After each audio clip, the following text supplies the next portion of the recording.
이제 2018년 마지막 월상 예배입니다. 오늘 바벨론의 심판과 이스라엘의 회복이라는 말씀으로 이렇게 말씀을 나누겠습니다. 예레미야서를 통해서 알 수 있는 것이 하나님의 공의의 심판에 예외가 없음을 보게 되어집니다.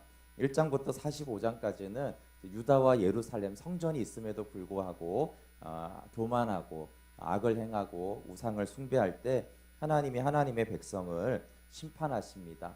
근데 하나님의 백성만 하나님의 주권에 있는 것이 아니라 그 주변 나라들부터 꽤 먼 나라까지 모든 이방 나라들이 심판을 받습니다. 그리고 50장부터 51장은 이방 나라이지만 특별히 바벨론은 심판의 도구로 지배자로 세워졌는데 그들도 심판을 받습니다. 근데 1장부터 50장까지 이렇게 쭉 보아지면 이 모든 대상들이 심판을 받는 공통점이 있습니다. 뭐죠? 아주 쉽습니다. 그렇죠? 교만입니다. 교만. 근데 교만이 나타나는 형태는 다릅니다. 이스라엘의 교만의 형태가 다르고 또 바벨론은 이렇게 심판하는 통로로 이렇게 쓰임 받고 어떤 나라들은 유다의 기업을 차지하고 다 다르죠. 나타나는 형태들은 약자에게 굉장히 포악을 행하기도 하고 그런데 하나님이 그런 죄악들을 말하면서 그 뿌리가 다 교만이라고 그래서 모든 나라들과 모든 대상들을 심판하실 때 항상 교만하여 내가 심판한다라는 말이 있어요. 사실 교만 자체는 큰 악이 아니잖아요. 그렇죠? 어떤 사람이 악을 행하거나 비방하거나 우상을 섬기거나 약자를 괴롭히거나 이런 것들의 그 뿌리가 다 결국은 교만이라고 하나님이 말씀하고 있습니다. 그래서 교만이 정말 멸망의 선봉이고 믿는 자가 늘 하나님 앞에서 이 교만의 문제를 늘 십자가 앞에 내려놓아야 합니다. 창세기 3장에 네가 하나님같이 되리라고 시작된 이 교만이 이제 모든 나라와 심지어 이스라엘 백성들까지도 다 깊이 물들어 있어서 하나님의 이 공의가 결국은 그 교만을 심판하는 거죠. 그 교만이 다양한 형태로 나타나기는 하지만 그래서 하나님 철저히 내가 죽고 주님만이 높아지고 주님만이 하나님이십니다 라는 고백이 늘 우리 가운데 믿음으로 있기를 원합니다. 근데 오늘 이제 50장에는 하나님의 심판의 도구로 사용된 바벨론이 심판을 받습니다. 뭐 정말 지금에 어떻게 보면 미국 같은 그런 나라죠. 옛날에 이 아시아에서는 중국과 같이 바벨론이 아주 강대국으로 이 예레미야 나오는 모든 나라들이 다 바벨론이 다 점령하는 것입니다. 그러니까 엄청난 지역과 나라들을 열방들을 다 지배하고 통치하면서 그들을 다스리면서 바벨론은 무슨 생각을 했을까? 일단 저희가 한번 생각을 해보면 어떤 기분이었을까? 제가 한번 생각해 볼 수 있는데요. 근데 성경에 그게 나와 있습니다. 오늘 본문의 11절을 한번 읽어보면 바벨론이 이렇게 나라들을 지배하고 점령하고 하나님의 심판의 도구로 쓰임 받으면서 어떤 마음으로 그렇게 했는지가 11절에 나옵니다. 한번 읽어볼게요. 시작. 나의 소유를 노력하는 자여 너희가 즐거워하며 기뻐하고 타작하는 송아지같이 발굽을 구르며 군마같이 우는도다. 나의 소유는 무엇이겠습니까? 일단 이제 유다 백성을 말하겠죠. 사실 여기서 보면 이방 나라들까지도 다 하나님의 소유인 것이에요. 근데 하나님의 소유가 교만하고 죄가 있으니까 공의로 심판이 있어야 되잖아요. 그래서 이제 하나님이 내 소유지만 바벨론 통해서 심판하는 거예요. 그런데 하나님의 소유들을 노력하면서 바벨론이 어떻다고 나오냐면 즐거워하고 기뻐했다고 나오고 있어요. 송아지같이 발굽을 구르며 이게 이제 다 좋아하는 거죠. 잔치처럼 기뻐하고 즐거워하면서 하나님의 소유된 백성들을 심판을 집행을 했습니다. 그런데 하나님은 유다를 심판하면서 심지어 이방 나라 모압을 심판하면서도 심판은 하나님이 집행하지만 나는 그들을 위해서 울며 부르짖으며 탄식한다고 그랬어요. 심판해야 되는 심판받는 그들의 모습이. 그래서 하나님은 심판하시지만 심판하는 것을 기뻐하지 않았어요. 나는 악인을 심판하지만 악인이 죽는 걸 기뻐하지 않는다 이렇게 말씀하셨어요. 근데 바벨론은 완전히 다른 마음이죠. 하나님은 공의는 집행해야 되지만 기쁘지 않았는데 이들은 심판을 통로로 집행하면서 기쁘고 즐거워하면서 자기들의 패권이 되고 자기들이 지배하고 포로들이 늘어나고 노략물들이 많아지니까 그걸 기뻐하고 즐거워했던 것입니다. 12절에 보면 그러므로 이렇게 나오는 게 그러므로. 그러니까 바벨론이 왜 심판을 받냐 하면요.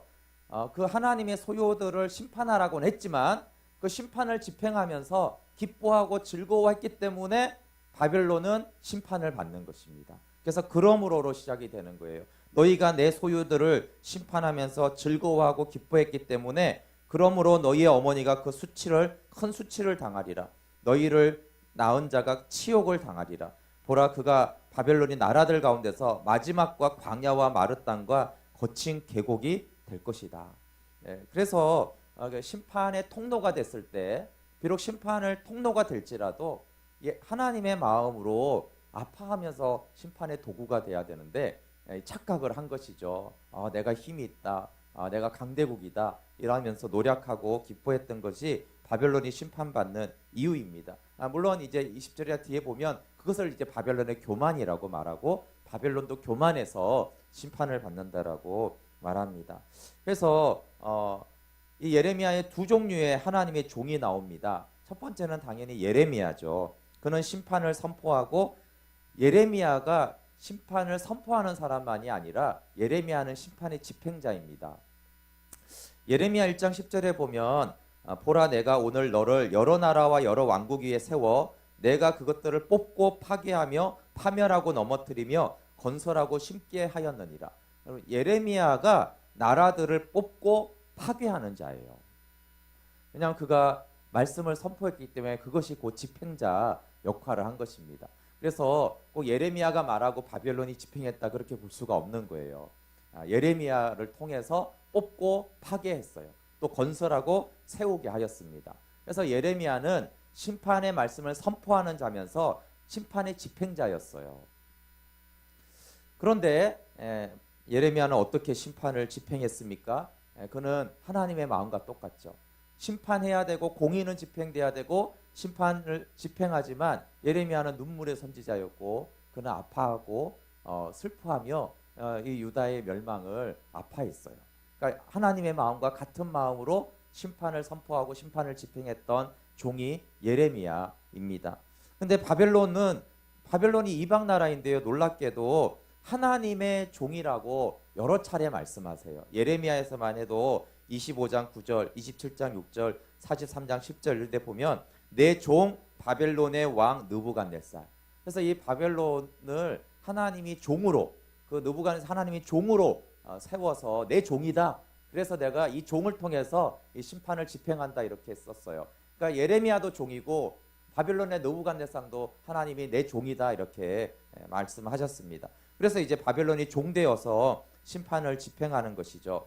그런데 이 바벨론의 느부갓네살은 예레미야와 완전히 다른 마음으로 하나님의 심판을 집행하는 자였습니다. 그는 아까 말한 즐기고 자신들의 승리에 도취하여서 아주 난폭했습니다. 하나님의 마음도 몰랐고 그리고 심판을 집행하면서 유다의 죄나 이 열방의 죄나 바벨론의 죄가 하나님 보시기에 다 똑같습니다. 지금 다 교만하고 악을 행하잖아요. 그렇죠? 그러면 바벨론이 그 멸망을 하면서 동시에 그 멸망당하는 나라의 죄가 자기들의 죄잖아요. 그러면 이런 죄가 있으니까 멸망당하니까 근데 나도 이런 죄가 있는데 나도 이런 교만이 있는데 그러면서 두려워하고 하나님 경외하고 정말 회개할 수 있어야 되는데 바벨론 똑같은 죄를 가지고 있으면서도 그들을 멸망시키면서 즐거워한 것이죠. 두려워하지 않았습니다. 하나님의 맡긴 일을 하지만 하나님의 마음을 모르는 종들이 얼마나 많습니까? 정말 예레미야와 같은 하나님의 사람이 돼야 되는데 바벨론과 같은 하나님의 종이 되고 어제도 섬김이 모임을 했지만 예레미야 같은 섬김이가 돼야 되는데 바벨론 같은 섬김이가 될 수가 있는 것이죠. 그는 실제로 하나님이 시킨 일은 다 했습니다. 바벨론은. 근데 하나님이 한 일은 다 했는데 공의로 심판을 받는 것이죠. 하나님의 마음이 없이 하나님의 일을 했기 때문입니다. 그런데 이 바벨론의 심판의 때가 회복의 때라고 말씀하십니다. 교만한 바벨론이 심판받는 날, 그때는 이스라엘 자손이 하나님께 돌아오는 때입니다. 우리 4절 5절 말씀 함께 같이 읽어볼게요. 시작. 여호와의 말씀이니라. 그날 그때 이스라엘 자손이 돌아오며 유다 자손도 함께 돌아오되 그들이 울면서 그 길을 가며 그의 하나님 여호와께 구할 것이며 그들이 그 얼굴을 시온으로 향하여 그 길을 물으며 말하기를 너희는 오라 잊을 수 없는 영원한 언약으로 여호와와 연합하라 하리라. 네, 여기 그날 그때 이렇게 그날 그때 이렇게 강조를 하고 있죠. 네, 또 17절에도 17절부터 이렇게 보면은 다시 20절에이네요. 20절에 보면 여호와의 말씀이라 그날 그때에는 이렇게 그날 그때를 굉장히 강조하고 있어요. 그날 이래도 되는데 그때 그래도 되는데 두 번 말하고 또 20절에 또 말씀을 하는데 그날 그때가 언제입니까? 바벨론이 심판을 받는 때예요. 하나님의 공의가 집행된 것이죠. 그러면 사실 이 공의라는 거는 공의로 충분한 것입니다. 공의가 집행됐으니까 이것 자체로 온전하고 그냥 마무리가 아주 좋게 끝난 것이 공의입니다. 근데 하나님은 그 공의의 심판을 통해서 이스라엘을 회복시키는 일을 하십니다. 오늘 말씀은 아주 중요한 한 가지를 우리에게 가르쳐 주는데요. 심판받은 백성이 언제 어떻게 회복되는지를 말씀해 주고 있습니다. 예레미야서는 많은 내용은 어떻게 심판이 오는지를 말씀하고 있어요. 그래서 하루아침에 예루살렘이 멸망한 게 아니라 계속 하나님이 멸망의 사인들을 주셨죠. 이렇게 행하고 이런 징조들이 있으면 하나님의 심판이 오고 있고 하나님의 무덤으로 들어가게 하는 거구나. 그런 왜 들어가는지도 아주 많이 나와 있는데 오늘 본문에는 어떻게 회복이 되고 언제 회복이 되는지에 있어요. 이 말씀은 굉장히 성경에 이제 거의 드문 말씀이거든요. 물론 회복에 대한 말씀은 있는데 언제 어떤 식으로 회복이 되는가? 하나님의 주권 속에 있는 그 시간을 우리가 조금 알 수는 있는가라고 했을 때 우리가 어느 정도 알 수 있다라고 오늘 본문에는 볼 수가 있는 것이에요. 바벨론에 의한 심판으로 이스라엘이 완전히 무덤에 들어갑니다. 무덤에서 하나님은 이스라엘의 마음을 낮추시고 가난하게 하셨죠. 그리고 심판을 수용한 이스라엘은 이제 바벨론의 평안을 구하며 바벨론에서 평안히 살았습니다. 이것이 이제 한 가지 하나님이 아주 많이 말씀한 회복을 위한 전제 조건이었습니다. 그런데 이스라엘이 아주 전혀 모르게 오늘 본문에는 하나님이 북쪽에서 한 나라를 일으키십니다. 메대 제국인데요. 근데 무덤에서 이 하나님이 우리 마음에 성전을 지어지는 이 건축률에 따라서 북쪽에서 한 나라가 예비되고 있는 거예요. 근데 유다는 알지를 못해요. 북쪽에서 지금 하나님의 나라를 일으키고 있는 것이죠. 그 나라를 통해서 바빌론을 심판하면서 이제 이스라엘을 이제 다시 예루살렘으로 돌려보내려고 하는 것이죠. 성전을 지으시는 하나님이 북쪽 나라를 통해서 성전이 지어지면 메대 제국을 통해서 바벨론을 심판하면서 이스라엘을 돌아가게 하십니다.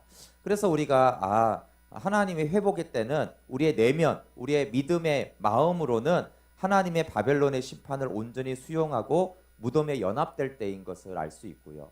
근데 외적으로 하나의 현상이 나타나는데 그것은 심판의 도구로 사용된 바벨론을 하나님이 아주 본격적으로 다루시는 때가 그때 회복의 때가 이게 같은 때라는 것이죠. 무덤에 온전히 연합되어서 회복이 될 때와 바벨론이 심판을 받는 그 시간이 같은 때고 사실 이게 같이 진행이 되고 있다라는 것이에요. 한쪽에서는 하나님이 우리의 마음 언약 백성으로 다시 겸손하게 무덤에 연합되게 하셔서 예수님의 무덤에 연합되어 부활에 이르게 하시고 또 한쪽으로는 메대 제국을 일으키고 있는 것이에요. 왜냐하면 우리를 자유케 하기 위해서. 그래서 이 외적인 현상도 있는 것입니다. 여러분, 우리 바벨론은 이제 우리가 관찰할 수 있는 대상이거든요. 근데 이 바벨론이 성경에 나오는 것처럼 악한 도구면 교만하면 심판을 받을 것이고 그렇지 않다면 그 바벨론과 화목하게 하든지 그 바벨론이 나와 분리되어 떠나든지 이 바벨론의 현상들을 보면서도 이 회복의 때를 알 수가 있는 것이에요. 그래서 이 외적인 바벨론에게 일어나는 바벨론의 멸망과 심판 그리고 이스라엘의 내면적인 주님이 옳습니다. 주님 우리가 교만했습니다. 그러면서 바벨론에서 아멘하며 그 두 가지가 동시적으로 일어나고 있다는 것을 볼 수 있습니다. 근데 내적으로 심판이 옳습니다는 우리의 순종인데 사실 뭐 메대 제국을 일으켜서 바벨론을 어떻게 하는 것은 유다와 아무 상관이 없는 거예요. 그래서 우리가 아무 상관없이 하나님이 어떤 외적인 상황들과 사람들과 우리가 결국 무덤에 들어간 그 바벨론의 어떤 것들을 하나님이 다루시는 것이죠. 그러면 그 시간들이 딱 맞아서 이스라엘이 회복이 되는 것입니다. 그래서 그날 그 시는 알 수 없지만 우리가 대략 알 수가 있는 것이에요. 말씀 앞에 가서 내 내면과 내가 심판을 아멘한 것이 성경과 일치하는지, 그러면서 하나님 이게 바벨론 같은데 이 바벨론에 어떤 변화가 일어나고 있을 때 그것이 사인이라고 우리에게 말씀하는 것입니다. 그런데 이 심판과 회복에 참 신비가 있습니다. 근데 이들이 바벨론이 멸망할 때 이스라엘의 마음이 준비되어 있다라는 것을 여러 곳에서 오늘 말씀하고 있어요. 그래서 주님이 우리의 마음에 정말 성전을 지으셨구나, 이것을 또 알 수 있는 본문이 4절에 보면 이스라엘이 울면서 하나님께 돌아옵니다. 이 의미가 있는 거죠. 울면서, 그러니까 뭡니까? 회개하고 갈망하고 이제 우리가 하나님께 돌아간다. 근데 감격의 눈물인 것이죠. 너무 갈망하고. 그러니까 교만하지 않아요. 이제 이스라엘 백성이 너무나 가난해져 있습니다.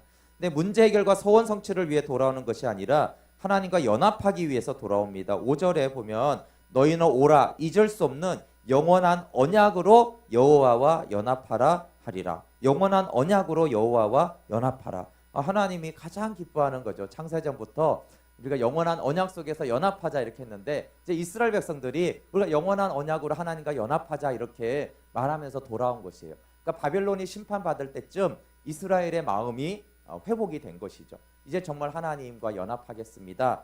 그렇게 심판 안에서 하나님의 마음으로 연합된 마음이 되었던 것입니다. 그러면 그때 하나님이 이스라엘이 돌아올 때 하나님은 그들을 잃어버린 양떼라고 말합니다. 우리 6절 말씀 한번 같이 읽어볼게요. 시작.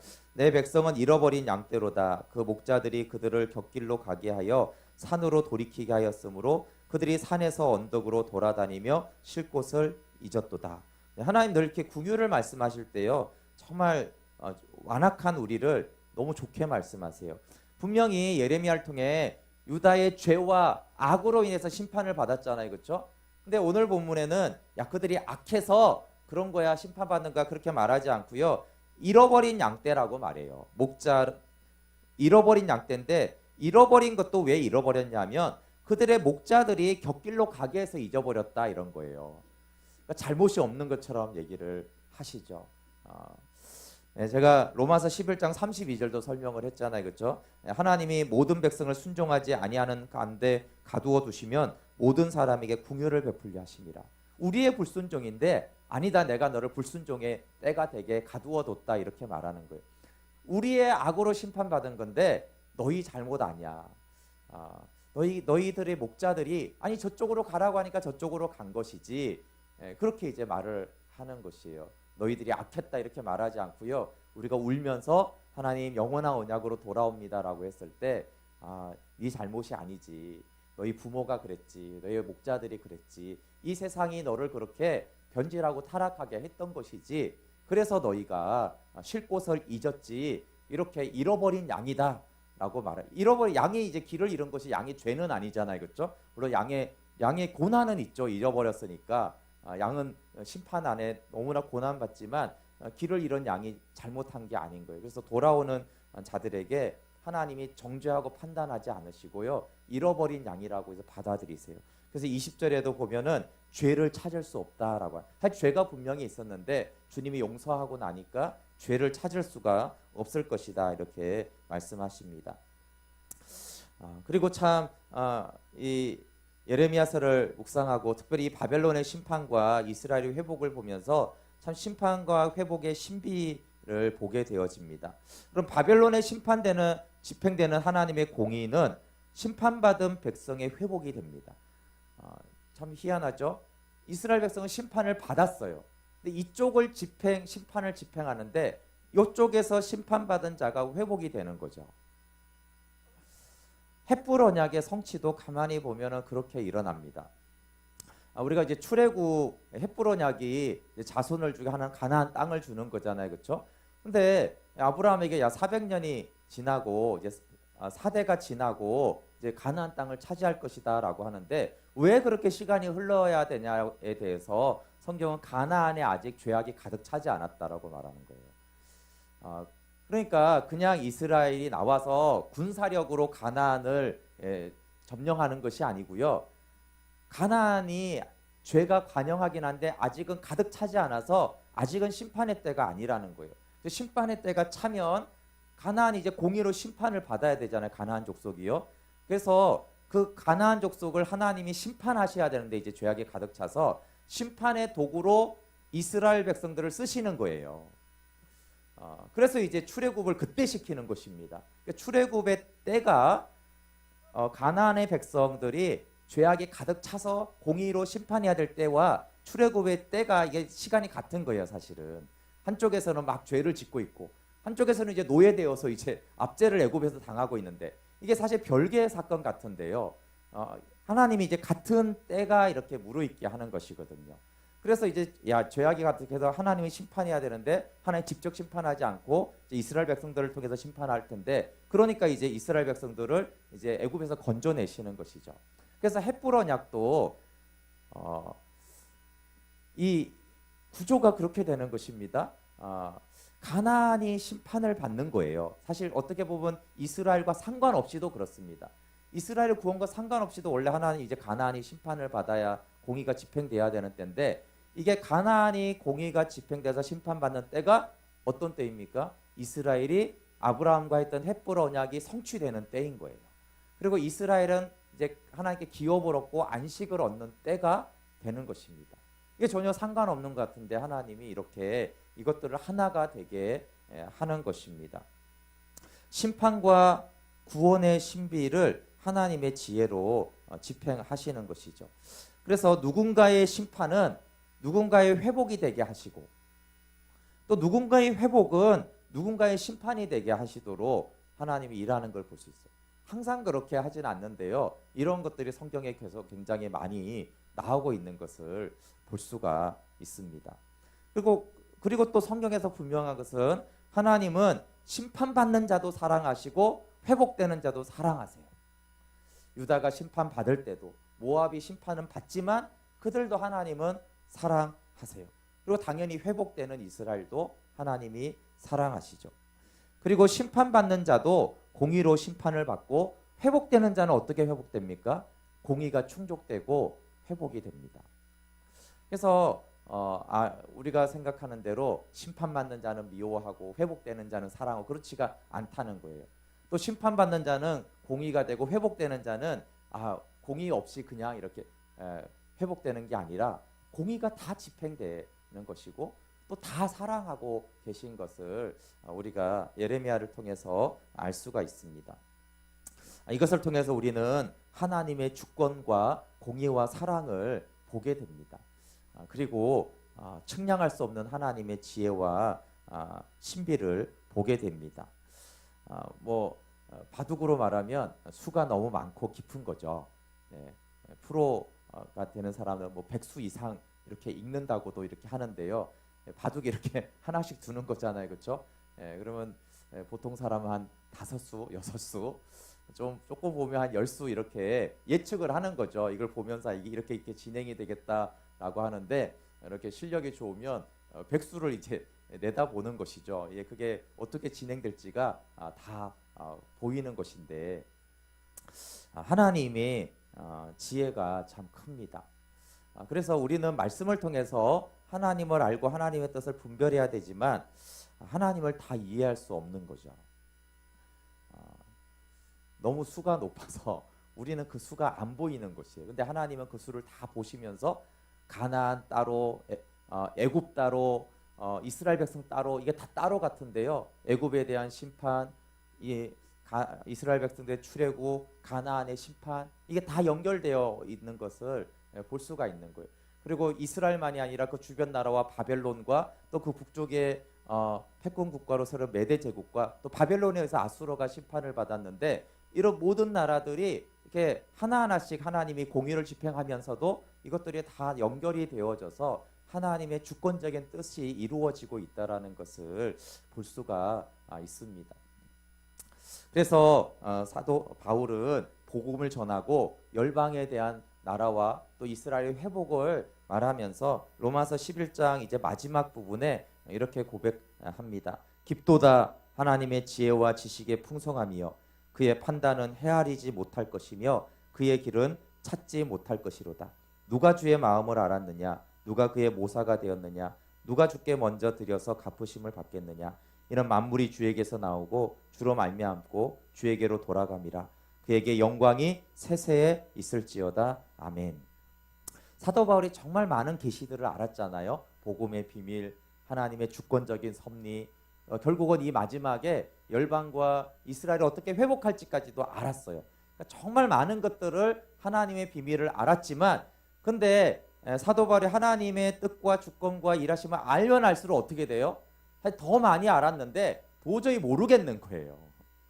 그래서 깊도다 하나님의 지혜와 지식의 풍성함이요.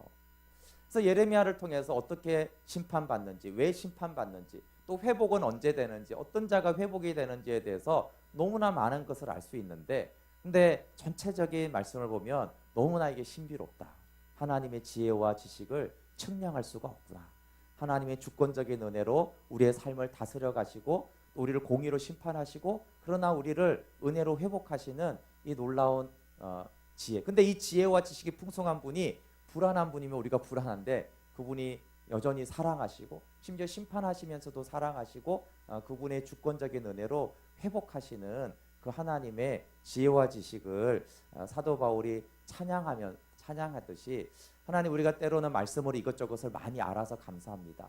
그러나 정말 우리의 지각을 넘어서는 신비로 역사하시는 주님의 지혜와 지식의 풍성함을 감사하면서 이 12월 한 달, 주님, 저는 인생에서 일어난 일을 다 이해하지 못합니다. 또 앞으로 일어날 일도 잘 모릅니다.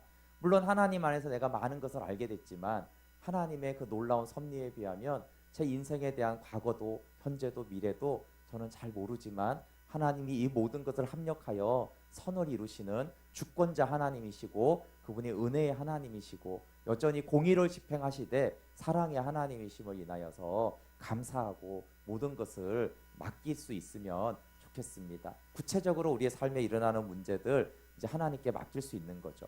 우리는 많이 분석하고 이해하고 분별해야 되지만 결국은 하나님 사실 잘 모르겠어요. 왜 이렇게 되어져 왔을까요? 앞으로 어떻게 될까요? 일들은 어떻게 할 수 있을까요? 우리는 알지 못하지만 그분이 메대를 준비하시고 바벨론의 심판도 다 준비하시고 우리의 마음을 낮추시고 이 모든 것을 주님이 하시기 때문에 주님께 의뢰하고 맡기기를 원하고, 그렇게 2018년 마지막 달과 2019년을 준비하기 원합니다. 제가 기도하고 축도하고 각자 기도하겠습니다. 하나님, 참 감사합니다. 무지한 우리들 하나님 말씀으로 하나님의 뜻, 하나님의 주권, 하나님의 역사를 알려주셔서 감사합니다. 왜 심판받는지, 어떻게 회복되는지, 또 때로는 그 때도 조금은 알려주셔서 감사합니다. 그러나 하나님의 신비와 주권을 우리가 다 측량할 수가 없습니다. 정말 이 국제정세부터 우리 개인의 삶에까지 너무나 복잡하게 일어나는 이 많은 일들을 분별하고 생각하고 사고하고 준비하지만 하나님, 우리는 알지 못합니다.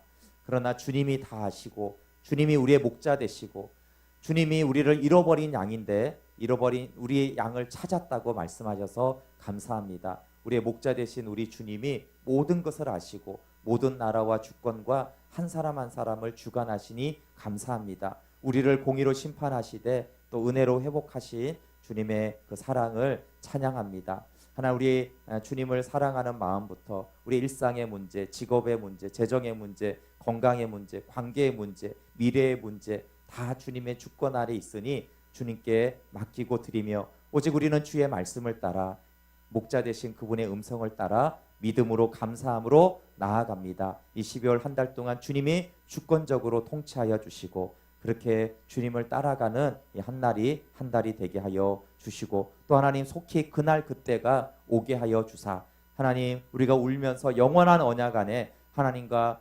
연합되었습니다. 우리 하나님께 영광 돌리게 하여 주시옵소서. 이제는 우리 주 예수 그리스도의 은혜와 하나님 아버지의 사랑과 성령의 교제교통 충만하심이 이 자리 예배하는 모든 사람들 위해 또 우리 이 복음 충신교회 한국교회 위에 지금부터 영원토록 함께하기를 간절히 축원하옵나이다. 아멘.